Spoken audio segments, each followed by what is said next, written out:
Yun nga ang dahilan kasi sa Sabado, 150% yung kanyang ibinabayad sa mga empleyado.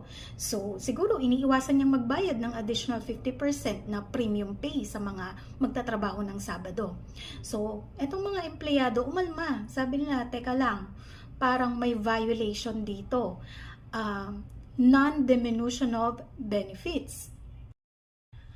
At dahil matagal na itong ginagawa ng kumpanya, hindi na po pwedeng bawiin, sabi ng mga empleyado. Why? Dahil nag-ripen na ito into company practice or company tradition. Pero ang sabi ng Korte Suprema, kapag ang benefit na ibinibigay ni employer sa kanyang mga empleyado ay subject to condition, like in this case, yung kondisyon ay operational necessity. Kapag kinakailangan ng business operations, saka lamang siya magbibigay ng 50% sa additional work rendered on a Saturday. So kung may naka-attach na condition, yung rule na non-diminution of benefits ay hindi applicable.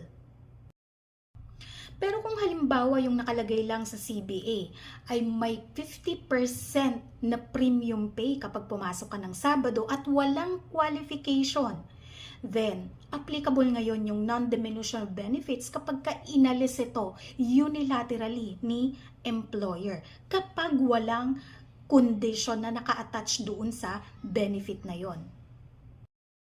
So kahit itinigil na ni employer ang pagbibigay ng trabaho during Saturday, hindi nito nalabag yung principle na diminution of benefits. Kasi hindi ito benepisyo na nag-ripen into traditional or company tradition or company practice dahil may naka-attach na kondisyon.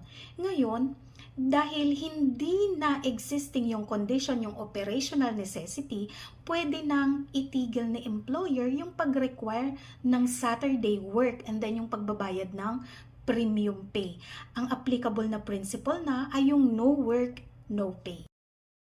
E paano naman kung walang union and sa employer, yung dating 6 days no work schedule ay ginawa na lang niyang 3 to 4 days in 1 week.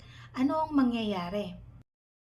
Merong case na nadesisyonan uli ang Korte Suprema noong June 22, 2016. So ang GR number na to ay 189851.